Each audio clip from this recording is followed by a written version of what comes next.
His pre-game coaches report as Marist heads down to the arena at Harbor Yard to take on Fairfield for the first time this year. He's the head coach, Brian Giorgis. My name is Geoff Brault. You're listening to the Christo's pre-game coaches reports, brought to you as always by Christo's Restaurant, located next to the McCann Golf Course in Poughkeepsie. Christo's is your home for fine dining and catering. Coach team got the 20th win of the season against Niagara, 8th straight season that the girls have accomplished that goal. The game against the Purple Eagles on Pack the House night. Bit of same old, really good defense, pretty good offense, and another nice conference win. Yeah, I was really pleased when especially after I watched the game, I thought our defense, I thought our help defense was excellent. The shots they took mostly were perimeter shots and were challenged, and they actually shot the ball pretty well. When they went inside and tried to, we got some steals, we got some blocks. So defensively, I thought we did a very good job. Offensively, I thought we ran our stuff pretty well. We got shots. We just went into, a couple ruts where we just didn't make shots. It's not like we were turning the ball over, taking bad shots. We just didn't make them. In the second half, we shot 50%, which was obviously a little bit better. But we got contributions from everybody, very balanced in our number of shots. I don't think I had a person take double-digit shots yesterday. So, overall, a very nice effort by the kids. Got a couple sparks from bench players. As usual, Maria Laterza has stepped up, continuing her fine play. Last 3 games for Laterza, she's looked like a completely different player, putting it all together, playing her best basketball of her career. What did she show you in the Niagara game, and really just as of late, that's allowed her to make such a solid contribution? Well, the biggest thing is her energy. Whatever she's doing it hard. And she's going to the offensive board. She's getting her hands on balls defensively. She's contesting shots, challenging shots. She even reached in a couple times and got a couple deflections. So when she's doing that and she's giving us offense, Maria's playing at her best. I want to talk about her leadership for a second. Pretty young in the post. Brandy's an upperclassman, but Kate's a sophomore, still learning how to play inside, to rebound, play with a little tenacity. Emma O'Connor, obviously a freshman. What does Maria's leadership and that energy help the younger players do? I think she's been a great leader, probably our most vocal leader of our 4 captains. I think what shows is that, it shows to the other people that even though, she's not getting the major minutes that maybe she'd like and stuff, whatever minutes she's getting, she's, you can tell it's like her last year, and she's going to sit there and do everything she can to help us win because, this is their legacy. This is where they get, what's the word? This is what they get known as, whatever they've done in their senior year.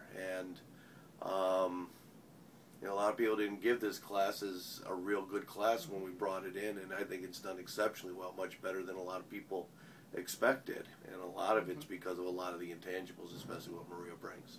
Another legacy that continues after last night is that this senior class will depart having sold out a game in every one of their years. Another Pack the House, another sellout for Marist. You got the win, that's nice, and you got 3,200 fans in the stands, which I know is something that you and the team really like to see. Well, like I say, to me it's our biggest game because it's something that deals with the whole community.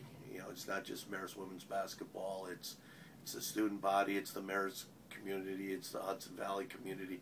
It's everyone. It's our chance to, stick out our chest and show people the type of fandom that we have here in the Hudson Valley, and to be the only one that's been able to do it for 4 years. It's a streak that we're in control of. There's nobody else that can do the same thing because we've done it all 4 years. Well, it's from the friendly confines to a hostile environment. The arena at Harbor Yard against Fairfield, really tough test. The Stags 8-3 in the league this year. They were the team that made it to the MAC championship last season. Marist, of course, getting the victory in that game. Talk to me about the Stags this year, how Coach Frager's got them playing, and why this is such a big game. Well, they do their usual thing. They play very steady defense. They're very deliberate on offense. They have a nice balance of an inside game with Tara Johnson and, with Caitlin Linney and Desiree Pina on the perimeter. And, their role players are doing a nice job, whether it's coming off the bench.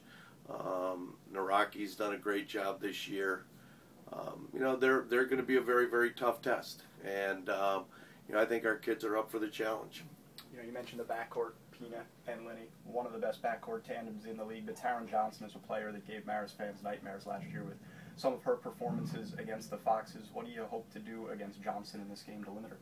You kind of hope that we could do what we did last year in the tournament, where I think she only had about 8 points and she struggled. She had more problem, many turnovers as she had points.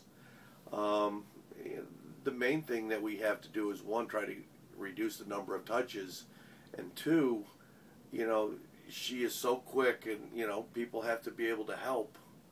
And we've been getting pretty good help defense, and then when she does shoot her shot, it comes from everywhere, is to just contest it and don't put her on the line. Fairfield, speaking of nightmares, their offense, they run just so many set plays. Just ask Coach Ledger, who's I'm sure been up all hours of the night with the scout. She's got 36 of them right now. How difficult is it to prepare with a short turnaround for a team like Fairfield with the style of play that they have? Well, I don't care if we had a month to prepare for them. It's a difficult preparation. But like what we've just talked about in our meeting is, we've got to focus on what we do and what we need to be able to do in terms of what they run and stuff like that. And again, they're going to get shots. And the thing is how difficult do we make them, who's taking the shots, etc. If they're shooting the ball really well, we could be in for a long day because they have so many weapons. So it's a great challenge for our defense, because I really like our defense. I think we have one of the best, if not the best, defense in the league. And we lead the league in scoring defense in the MAC. And we're going up against one of the best defenses. So, we have to be ready for that as well. Big game coming up against Fairfield. Marist head coach Brian Giorgis, the guest on the Christos pregame coaches report. Thank you for the time and good luck. Thank you, Jeff. We've got more to come after this. Julie Ambiani's up next. Stay tuned. You're listening to Marist Women's Basketball. GoRedFoxes.com.